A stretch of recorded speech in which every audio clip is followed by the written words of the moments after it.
പറയുന്ന നമ്മളുടെ last chapter ഒരുപാട് പേർക്ക് നമ്മൾ അവസാനം പഠിക്കുന്നത് കൊണ്ട് തന്നെ കുറച്ച് ബുദ്ധിമുട്ടുണ്ടാവാറുണ്ട് അല്ലേ? അപ്പൊ നിങ്ങൾ എക്സാമിന് പോകുമ്പോൾ ഈ ഒരു ക്വസ്റ്റ്യൻ പഠിക്കാതെ ഒരിക്കലും പോകരുത്. കാരണം ഒരുപാട് പ്രാവശ്യം റിപ്പീറ്റഡ് ആയിട്ട് ചോദിച്ച ഒരു ചോദ്യമാണ്.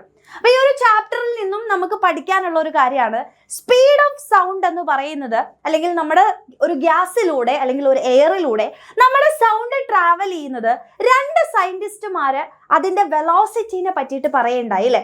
ആദ്യം നമ്മുടെ ന്യൂട്ടൺ കുറച്ച് കാര്യങ്ങൾ പറഞ്ഞു, അത് തെറ്റാണെന്ന് തെളിയിച്ചുകൊണ്ട് നമ്മുടെ ലാപ്ലേസ് അതിനെ കറക്റ്റ് ചെയ്തു.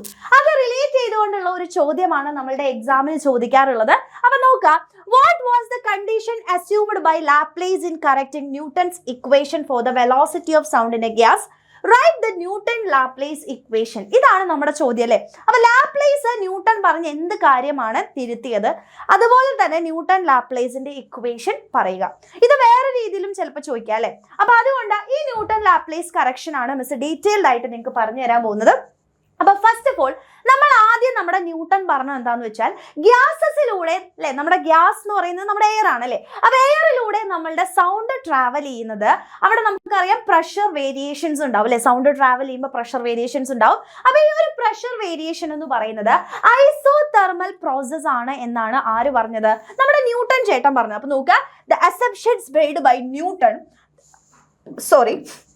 അപ്പൊ നമ്മുടെ ന്യൂട്ടൺ എന്ന് പറയുന്നത് ഡ്യൂറിങ് ഒരു നമ്മളുടെ സൗണ്ട് എന്ന് പറയുന്നത് പ്രൊപ്പഗേറ്റ് ചെയ്യുന്ന സമയത്ത് അവിടെയുള്ള പ്രഷർ വേരിയേഷൻസ് എന്ന് പറയുന്നത് എന്താണ്? ഒരു ഐസോതെർമൽ പ്രോസസ് ആണെന്ന് പറഞ്ഞു. അപ്പൊ നമുക്കറിയാം ഐസോതെർമൽ പ്രോസസ് എന്ന് പറഞ്ഞു കഴിഞ്ഞാൽ, ഐസോതെർമൽ പ്രോസസ്സിന്റെ ഇക്വേഷൻ നമ്മൾ തെർമോഡൈനാമിക്സിൽ പഠിച്ചിട്ടുണ്ട്. എന്താ? PV is equal to constant എന്നാണ് നമ്മൾ പഠിച്ചിട്ടുള്ളത് അല്ലെ? അപ്പോ നമുക്കറിയാം ഒരു സ്പീഡ് എന്ന് പറയുന്നത് നമ്മുടെ ഫ്ലൂയിഡ്സിലൂടെ അല്ലെങ്കിൽ ഗ്യാസസിലൂടെ ട്രാവൽ ചെയ്യുമ്പോഴുള്ള വെലോസിറ്റിന്റെ ഇക്വേഷൻ നമ്മൾ പഠിച്ചിട്ടുണ്ട്. എന്താ? That is root of bulk modulus divided by density എന്നാണ് നമ്മൾ പഠിച്ചിട്ടുള്ളത് അല്ലെ? സോ ഈ ഒരു ഇക്വേഷനെ നമുക്ക് ഈ PV is equal to constant എന്ന് പറയുന്ന ഇക്വേഷൻ വെച്ച് നമ്മൾ മാറ്റാൻ പോവാണ്. സോ ഞാൻ ഇതിനെ കംപ്ലീറ്റ്ലി ഡെറിവേറ്റീവ് എടുക്കാണ്. അപ്പൊ ഡെറിവേറ്റീവ് എടുക്കുമ്പോൾ എന്താ വരാം? നമുക്കറിയാം first one into derivative of second one plus second one derivative of first one is equal to constant derivative will be 0. Okay ആണല്ലോ? അപ്പൊ ഞാൻ ഇവിടെ പി ഡെൽറ്റ വിനെ ഇതിനെ ഞാൻ അങ്ങോട്ട് എടുക്കുകയാണ്. അപ്പൊ P delta V is equal to എന്ത് വരും? മൈനസ് വി ഡെൽറ്റ പി എന്ന് വരും അല്ലേ മക്കളെ? അപ്പൊ ഈ ഡെൽറ്റ വിനെ ഞാൻ ഇങ്ങോട്ട് എടുക്കുകയാണെങ്കിൽ P is equal to minus V delta P by delta V എന്ന് വരും. ഈ ഒരു ഇക്വേഷൻ നിങ്ങൾ എവിടെയെങ്കിലും കണ്ടിട്ടുണ്ടോ മക്കളെ? ഒന്നുകൂടെ ഞാൻ മാറ്റി എഴുതാം. ഈ വിനെ ഞാൻ താഴോട്ടേക്ക് എടുക്കുമ്പോൾ എനിക്കിങ്ങനെ minus delta P divided by delta V by V എന്ന് എനിക്ക് എഴുതാൻ പറ്റും. ഇതാരാ? ഇതാണ് നമ്മുടെ ബൾക്ക് മോഡുലസ് എന്ന് പറയുന്നത് അല്ലേ? അപ്പൊ ന്യൂട്ടൺ ചേട്ടൻ പറഞ്ഞതനുസരിച്ച് നമുക്ക് ബൾക്ക് മോഡുലസ് എന്ന് പറയുന്നത് എന്തിന് ഈക്വൽ ആയിട്ട് കിട്ടി? പ്രഷറിന് ഈക്വൽ ആയിട്ട് കിട്ടി. സോ ന്യൂട്ടൺ എന്ന് പറയുന്നത് നമ്മുടെ വെലോസിറ്റി ഓഫ് സൗണ്ടിന് ഒരു ഇക്വേഷൻ മാറ്റി എഴുതി, ബൾക്ക് മോഡുലസിന് പകരം പ്രഷർ ബൈ ഡെൻസിറ്റി എന്ന് എഴുതി. ഇത് വെച്ചിട്ട് നമ്മൾ കാൽക്കുലേറ്റ് ചെയ്യുമ്പോൾ നമ്മുടെ വാല്യൂ എന്ന് പറയുന്നത് 280 മീറ്റർ പെർ സെക്കൻഡ് ആണ് സൗണ്ടിന്റെ വെലോസിറ്റി കിട്ടുന്നത്. അത് തെറ്റാണ് അല്ലെ? നമുക്കറിയാം ഒരിക്കലും 280 മീറ്റർ പെർ സെക്കൻഡ് അല്ല അല്ലെ? 330 അല്ലെങ്കിൽ 340 മീറ്റർ പെർ സെക്കൻഡ് ആണ് നമ്മളുടെ സൗണ്ടിന്റെ വെലോസിറ്റി ത്രൂ എയർ എന്ന് പറയുന്നത്. അപ്പൊ ഇതിൽ ചെറിയൊരു പ്രശ്നമുണ്ട്. ആ പ്രശ്നമാണ് ആര് മാറ്റിയത്? നമ്മുടെ ലാപ്ലേസ് മാറ്റിയത്. അപ്പൊ ലാപ്ലേസ് പോയിന്റ് ഔട്ട് ചെയ്തു, ന്യൂട്ടൺ പറഞ്ഞ ഒരു കാര്യത്തിലാണ് തെറ്റ് വന്നത്.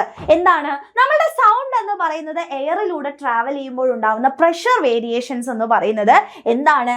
അഡിയബാറ്റിക് പ്രോസസ് ആണെന്ന് പറഞ്ഞു. So we know that adiabatic പ്രോസസ്സിന്റെ ഇക്വേഷൻ എന്താ? PV raise to gamma is equal to constant അല്ലേ? അപ്പൊ നമ്മൾ ഇതിനെ എടുക്കുന്ന സമയത്ത് നമുക്കറിയാം വീണ്ടും first one into derivative of second എന്ന് പറഞ്ഞ് എടുക്കുമ്പോൾ P into derivative of second എന്ന് പറയുമ്പോൾ നമുക്കറിയാം എക്സ് റേസ് ടു എന്നിന്റെ derivative is N X raise to N minus 1. ഇത് വെച്ച് നോക്കുമ്പോൾ വി റേസ് ടു ഗാമ ആണെങ്കിൽ gamma V raise to gamma minus 1 into delta V plus എന്ത് ചെയ്യണം? V raise to gamma into delta P എന്ന് വരും അല്ലെ? First one into derivative of second one plus then എന്താണ്? ഇതിന് second one into derivative of first one. ഇതാണ് നമ്മൾ എടുത്തത്. കോൺസ്റ്റന്റിന്റെ ഡെറിവേറ്റീവ് വിൽ ബി 0. ഓക്കെ, അപ്പൊ ഞാൻ ഇതിനെ അങ്ങോട്ട് എടുക്കുമ്പോൾ എന്ത് വരും നോക്കുക. ഈ പി ഗാമേനെ ഞാൻ ഗാമ പി എന്ന് എഴുതാണ്. Then V raise to gamma minus 1. ഈ V raise to gamma minus 1ന് എനിക്ക് V raise to gamma into V raise to minus 1 എന്ന് എഴുതാലോ? ഗാമ മൈനസ് 1 അല്ലേ? അപ്പൊ V raise to gamma into V raise to -1 എഴുതി. ഡെൽറ്റ വി ഇതിനെ അങ്ങോട്ട് എടുക്കുമ്പോൾ is equal to -v raise to gamma delta P എന്ന് കിട്ടി. ഇനി നോക്കുക, ഇവിടെ രണ്ട് ഭാഗത്തും v റേസ് ടു ഗാമ ഉണ്ട്. എനിക്ക് കട്ട് ചെയ്ത് കളയാലോ. സോ ബാക്കി എന്താ ഉള്ളത്? Gamma P is equal to gamma P v raise to -1 delta V is equal to minus delta P. ഈ v റേസ് ടു -1 താഴേക്ക് എടുക്കുമ്പോൾ എന്ത് വരും? Gamma P delta V by V അല്ലെ, ഇതിനെ താഴേക്കുമ്പോൾ വി ആവും. That is equal to minus delta P. ഇനി ഇതിനെ അങ്ങോട്ട് എടുത്തു കഴിഞ്ഞാൽ gamma P is equal to എന്ത് വരും? Minus delta P into V divided by delta V. നേരത്തെ പോലെ തന്നെ ഈ വീനെ താഴോട്ടേക്ക് എടുത്താൽ minus delta P divided by delta V by V. ഇതാരായിരുന്നു? തൊട്ട് മുമ്പ് നമുക്ക് കിട്ടിയത് സെയിം സാധനമാണ് അല്ലേ? That is bulk modulus. അപ്പൊ ഇവിടെ ബൾക്ക് മോഡുലസിന് പ്രഷർ എന്നല്ല ആൻസർ കിട്ടിയത്, ദാറ്റ് ഈസ് ഗാമ പി എന്നാണ് കിട്ടിയത് അല്ലെ. അപ്പൊ എനിക്ക് വെലോസിറ്റിക്ക് ഇവിടെ പുതിയൊരു ഇക്വേഷൻ കിട്ടി. ഗാമ പി ബൈ എന്താണ്? That is density. ഗാമ എന്താ നമുക്കറിയാം, gamma is C P by C V അല്ലെ. ഇപ്പൊ ഡയറ്റോമിക് മോണോ അറ്റോമിക്കിനൊക്കെ ഗാമയുടെ വാല്യൂ നമ്മൾ പഠിച്ചിട്ടുണ്ട്. സോ എയറിന്റെ ഇതേപോലെയുള്ള വാല്യൂസ് വെച്ച് ചെയ്തപ്പോൾ നമുക്ക് ഉത്തരം കിട്ടിയത് 331 മീറ്റർ/സെക്കൻഡ് എന്ന് കിട്ടി, which is very close to നമ്മളുടെ എയറിന്റെ കറക്റ്റ് ആയിട്ടുള്ള വെലോസിറ്റിക്ക് ഈക്വൽ ആയി. അപ്പൊ ഇത് കറക്റ്റ് ആണ്, ലാപ്ലേസ് പറഞ്ഞത് കറക്റ്റ് ആണ് എന്ന് തെളിയിക്കാൻ ഉണ്ടായത്.